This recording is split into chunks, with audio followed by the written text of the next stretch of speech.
प्रजातन्त्र दिवसको सन्दर्भमा लोकतन्त्र र वर्तमान संविधानको रक्षाको लागि हरेकपल.com कविता वाचन कार्यक्रम सम्पन्न भयो। कार्यक्रममा 10 जना कविहरूले लोकतन्त्र, अभिव्यक्ति स्वतन्त्रता, मानव अधिकार र संविधानको मर्मका स्वरहरू कविताका मार्फत मुखरित गरेका थिए।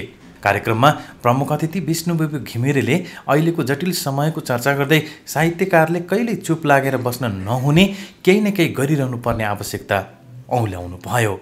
त्यसैगरी अतिथि ज्ञानु पाण्डेले पीडा र विडम्बनाका कविता जहिले सुनाउँदा पनि तत्कालीन समयलाई सम्बोधन गरे जस्तो देखिनु नागरिकले परिवर्तनको आभास गर्न नपाउनुको उदाहरण भएको बताउनु भयो।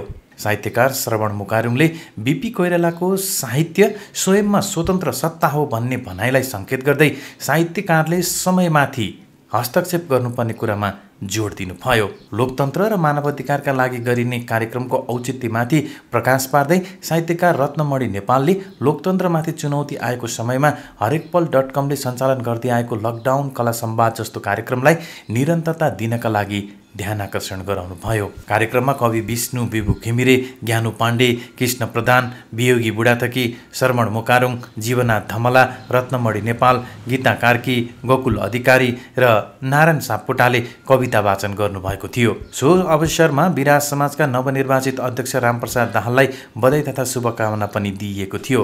बधाई ग्रहणका क्रममा दाहालले बीपी कोइरालाका भाषण सुनेका क्षणको स्मरण गर्दै बीपीले परिकल्पना गरेको परिवर्तनलाई मूर्त रूप दिन धेरै काम गर्न बाँकी नै रहेको तथ्यलाई सङ्केत गर्नुभयो। कार्यक्रमको सभापतित्व गर्नुभएका साहित्यकार तथा सूचना चौतारी सञ्चार सहकारी संस्था लिमिटेडका अध्यक्ष विपिन शर्माले लोकतन्त्र, सामाजिक न्याय, जलवायु परिवर्तन जस्ता विषयमा हरेकपल.comले नियमित रूपमा कार्यक्रम गर्दै आइरहेको, अबदेखि कविता वाचन कार्यक्रमलाई पनि मासिक रूपमा निरन्तरता दिइने योजना रहेको बताउनुभयो।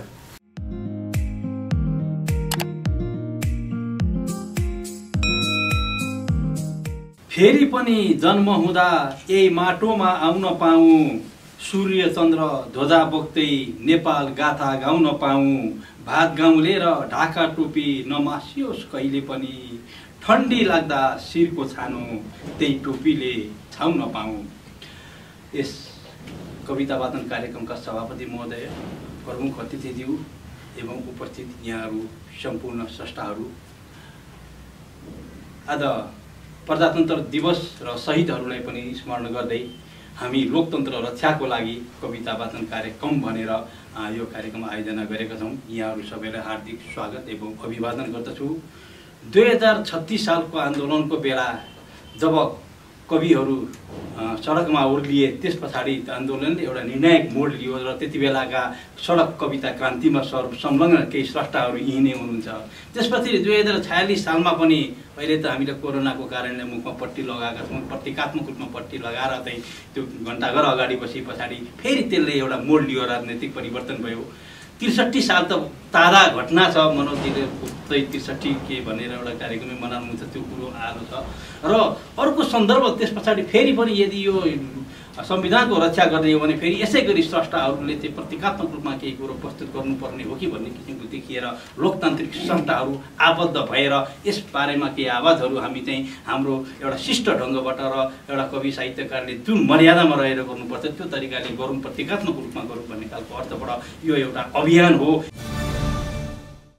लोकतन्त्रको बाक्लो बस्तीभित्रको बोल्ने मुखहरूमा तालचा मार्दैमा शब्दको मुहान, कलमका निबहरूमा पाखण्डी सोचको सर्वसत्तावादको निरङ्कुश आग्लो ठोक्दैमा आवाज र आवाजहरू रोकिँदैनन्, छेकिँदैनन्।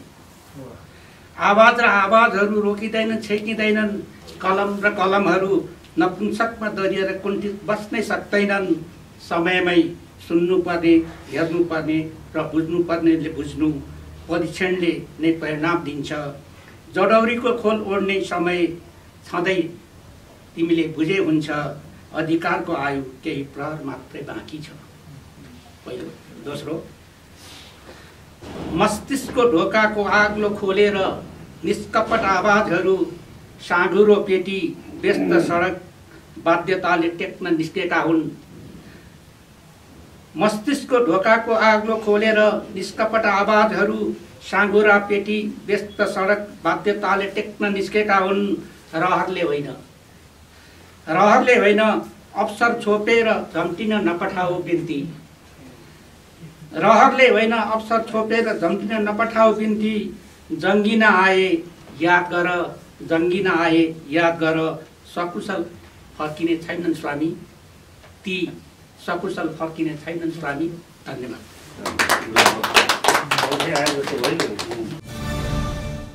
यसरी हल्लिरहेको छ कि घर हल्लिएको जस्तो हल्लिरहेको छ। यसरी हल्लिरहेको छ कि घर हल्लिएको जस्तो हल्लिरहेको छ। किताब राख्ने टेबलको फेद हल्लिए जस्तो हल्लिरहेको छ। मन हल्लिए जस्तो हल्लिरहेको छ। ढुङ्गाको कण हल्लिए जस्तो हल्लिरहेको छ। मन हल्लिए जस्तो हल्लिरहेको छ। तिमीले नदेख्नु स्वाभाविक हो, तिमीले थाहा नपाउनु स्वाभाविक हो। जसले देख्ने गरेका छन् तिनको कुरै अर्को छ।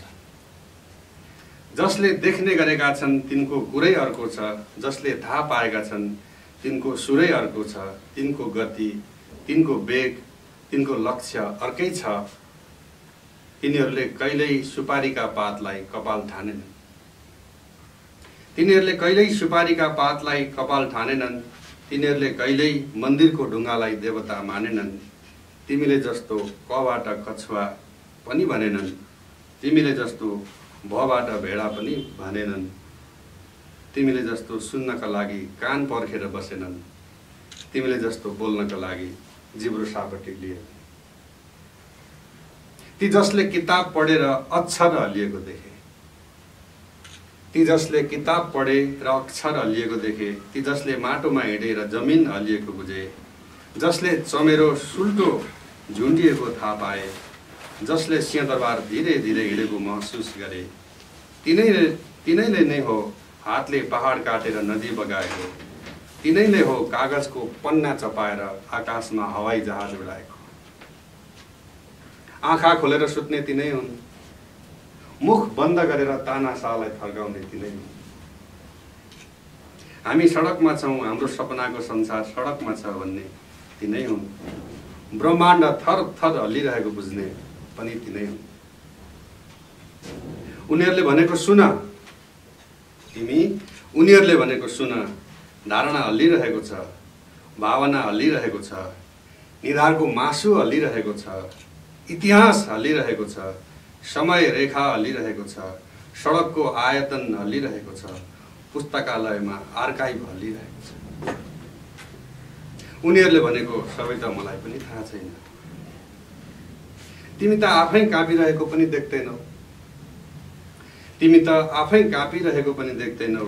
तिमीलाई आफ्नै आँखा हेर्न पनि अर्काका आँखा चाहिन्छन्। तिमीलाई त आफै हल्लिएको थाहा पाउन पनि माथिबाट तोक आदेश आउनुपर्छ। तिम्रो के कुरा गर्नु जबकि तिमीलाई आफ्नै कपाल मजाले हल्लियो भने अर्को संसार बन्छ भन्ने नै थाहा छैन। तिम्रो के कुरा गर्नु जबकि तिमीलाई आफ्नै कपाल मजाले हल्लायो भने अर्को नयाँ संसार बन्छ भन्ने नै थाहा छैन। तिमीले हावा मजाले हल्लियो भने पानी पर्छ भन्ने बुझ। पानी दरोसँग हल्लियो भने करेन्ट निस्कन्छ भन्ने बुझ। आँखा मजाले हल्लियो भने प्रेम हुन्छ भन्ने बुझ। यो उनीहरूले भनेको कुरा हो। यो उनीहरूले भनेको कुरा हो। हल्लिरहेको छ यहाँ, सबै थोक हल्लिरहेको छ। खालि तिमीले यो कुरा थाहा पाउनु बाँकी छ। गुड, धन्यवाद। मैले यहाँ अहिले सुनाउने कविता छोटो कविता छ। अस्ति यो ओखु किसानको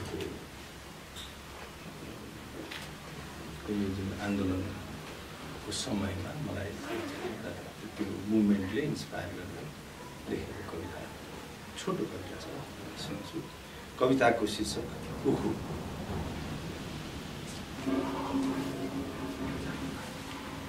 मात्र ओखुको कविता हुन सक्दैन। मात्र ओखुको कविता हुन सक्दैन। तर जब ओखु सुदूर पहाडको जङ्गल बीच उकालो चढिरहेको कुनै छापामारको काँचको बन्दुक जस्तो देखिन्छ। जब उखु सत्याग्रहमा महात्मा गान्धीले टेकिहिँडेको डन्डी जस्तो देखिन्छ, वा उखुलाई उखु किसानले नै अरू केही देख्न थाल्नेछन्, जस्तो घरेलु हतियार, तब उखुको कविता हुन्छ। मात्र उखुको कविता हुन सक्छ।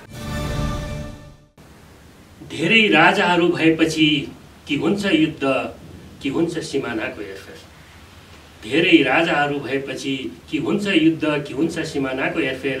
ठिक यसै बेला मेरो देशमा पनि धेरै राजाहरू भएका छन् र ती युद्धका हुङ्कारले दिनहुँ लडिरहेछन्। युद्ध भनेको आखिर युद्ध नै हो, युद्ध भनेको आखिर युद्ध नै हो। त्यहाँ कसैले काखी च्याप्दैन, मात्र भइरहन्छ युद्ध। त्यस युद्धमा सबै जित्ने मात्र हुन्छन्, कोही हार्न चाहदैन। अर्थात् युद्ध भनेकै जित्नलाई गरिन्छ। एउटै देशमा धेरै राजाहरू भए भने कि ती आफै नासिन्छन् कि तिनले सिमाना नै नाच्छन्। अहिले मेरो देशमा पनि एउटा होइन, दुईटा होइन, 2224 जस्तै धेरै राजाहरू भएका छन् र ती सबै युद्धकै दुन्दुभी छेडिरहेछन्, एक अर्कालाई र थर्काइरहेछन् सिमाना। अश्वमेध युद्धमा जस्तो छाडिएको घोडालाई कुनै राजाहरू न लगामै लगाउन सकिरहेका छन्, न त युद्धको जवाफै फर्काउन। उता बेलगाम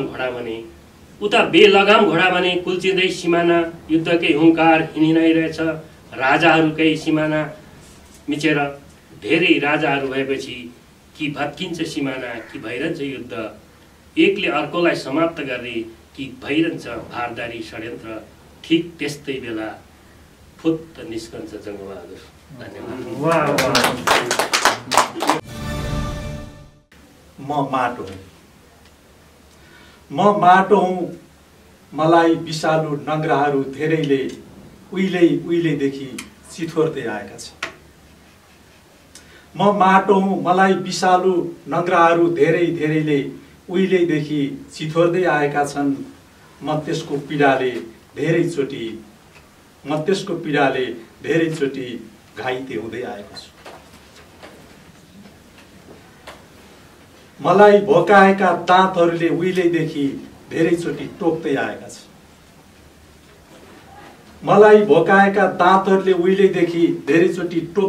छन्। म तिनको टोकाइबाट अनेकौं पटक मूर्छित हुँदै आएको छु। मेरा सामुन्ने अहिले पनि उनै नङ्ग्रा र दाँतहरू छन्।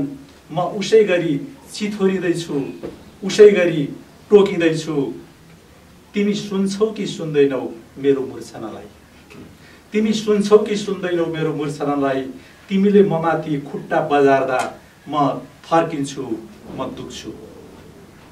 तिमी सुन्छौ कि सुन्दैनौ मेरो मूर्छनालाई? तिमीले ममाथि खुट्टा बजार्दा म चर्किन्छु, म दुख्छु। यसरी नै खातमाथि खात लाग्दै आएका मेरा मूर्छनाहरूलाई अरू नथपिकन तिमीले सुन्न सक्यौ भने, यसरी नै खातमाथि खात लाग्दै आएका मेरा मूर्छनाहरूलाई अरू नथपिकन तिमीले सुन्न सक्यौ भने, तिम्रो सबभन्दा ठुलो देशभक्ति त्यही हुन्छ। तिम्रो सबभन्दा ठुलो देशभक्ति त्यही हुनेछ। मात्र यति हो। म जनता हुँ। मैले माटो खोस्रदै गरेका मैला हातहरूले तिमीलाई भोट हालेको छु। मैले माटो खोस्रदै गरेका मैला हातहरूले तिमीलाई भोट हालेको छु। तिमीले बोलेको सुनिसकेर साँझमा घर फर्किसकेपछि तिम्रै शब्दलाई आफ्ना सन्तानका अनुहारमा अनुवाद गर्दै मैले धेरैचोटि उनीहरूका आँखाहरू पुछेको छु। तिम्रै शब्दलाई आफ्ना सन्तानका अनुहारमा अनुवाद गर्दै मैले धेरैचोटि उनीहरूका आँखाहरू पुछेको छु। म छु अनि मात्र तिमी भयो, म छु अनि मात्र तिमी भयो। तिमी बसेको कुर्सी यस बेला, तिमी बसेको कुर्सी यस बेला मैला हातहरूले भोट हाल्दा पट्याएको कागजबाट खसेको धुलोमाथि उभिएको छ। तिमी बसेको कुर्सी यस बेला मैला हातले भोट हाल्दा पट्याएको कागजबाट खसेको धुलोमाथि उभिएको छ।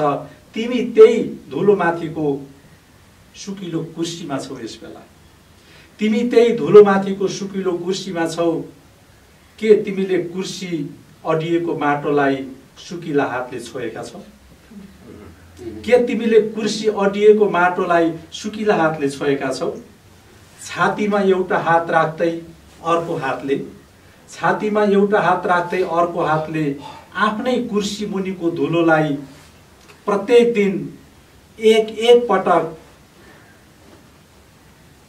छातीमा एउटा हात राख्दै अर्को हातले आफ्नै कुर्सी मुनिको धुलोलाई प्रत्येक दिन एक पटक छोई मात्र हेर। तिम्रो सबभन्दा महान तीर्थ त्यही हुनेछ।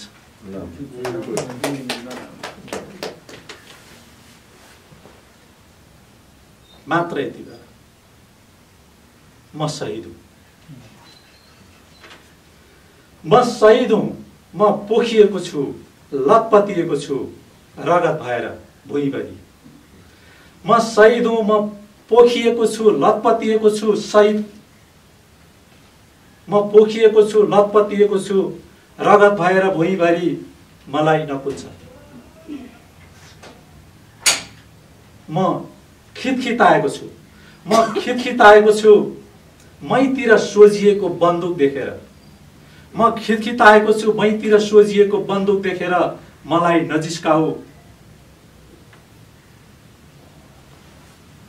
तिमीले देख्दा देख्दै म आँधीको बेग बनेर मडारिएको छु कस्ता कस्ता पर्खालहरू डाल्दै। तिमीले देख्दा देख्दै म आँधीको बेग बनेर मडारिएको छु कस्ता कस्ता पर्खालहरू डाल्दै। मलाई नजिस्काऊ, म थिएँ अनि मात्र तिमी त्यहाँ पुगेका छौ, म थिएँ अनि मात्र तिमी त्यहाँ पुगेका छौ। मेरो रगतको मसीले लेखेका अक्षरहरूलाई तिमीले देख्यौ कि देखेनौ? मेरो रगतको मसीले लेखेका अक्षरहरूलाई तिमीले देख्यौ कि देखेनौ?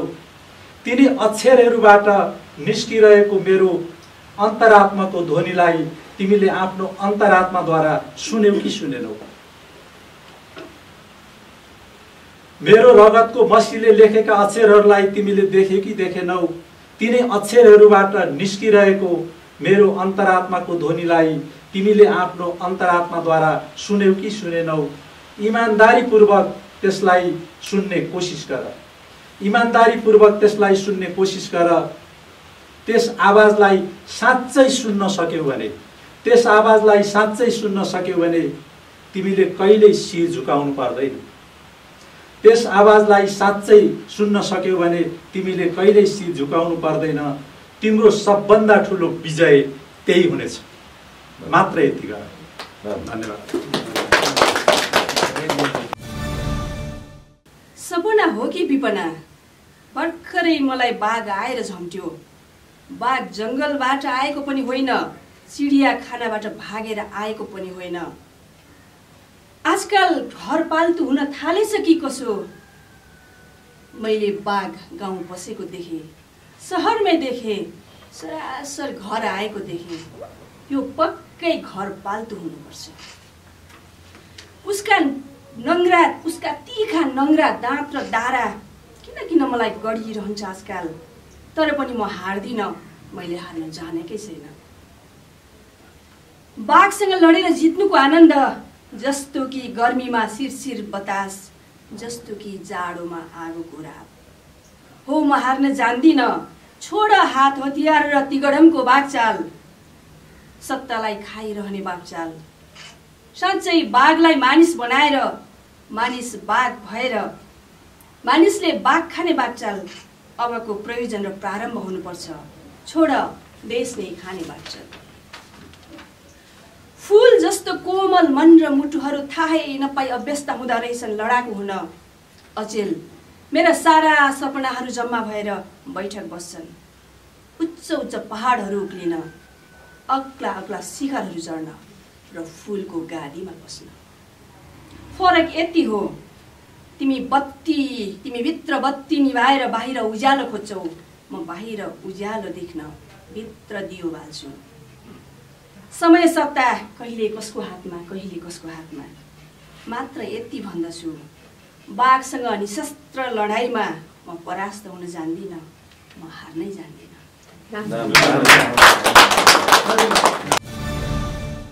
बरफ गलेर पानी भएको देखियो, बरफ गलेर पानी भएको देखियो, कन्जुसहरू दानी भएको देखियो। बरफ गलेर पानी भएको देखियो, कन्जुसहरू दानी भएको देखियो। आफूले आफैलाई सम्हाल्न नसकेपछि नि दाइ भगवान पनि खरानी भएको देखियो।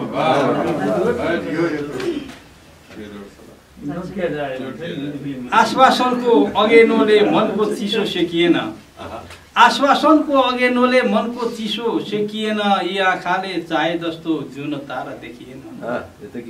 आश्वासनको अगेनोले मनको चिसो सेकिएन, यी आँखाले चाहे जस्तो जुन तारा देखिएन।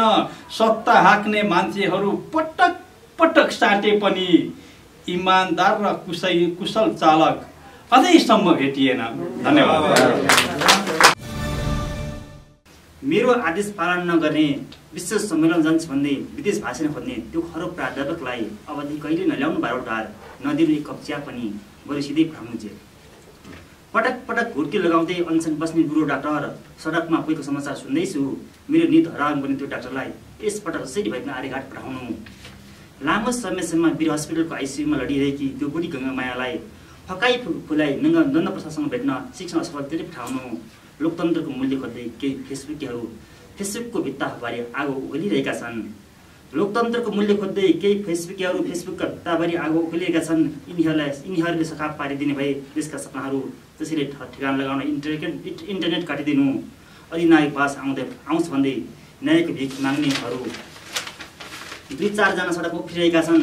यिनीहरूलाई के थाहा, म पनि लोकतन्त्र फर्याङबाट यहाँसम्म आइपुगेको हुँ। मसँग बहु जोडी खेल्नेहरू देशद्रोही नै हुन्। देशको संविधान र लोकतन्त्र रक्षाका लागि अब सेन्ट्रल जेल खाली गर्न ढिलो नगर्नु। हावाबाट बिजुली निकाल्छु भन्दा, घर घरमा ग्यासको पाइपलाइन जोड्छु भन्दा, 1 वर्षमा तुइन हटाउँछु भन्दा, 5 वर्षमा रेल र पानी जहाज कुदाउँछु भन्दा, काम गर्न नदिनेहरू र विश्वास नगर्नेहरू विकास विरोधी हुन्। विकास विरोधीलाई यो देशबाट निकाला गरिदिनु।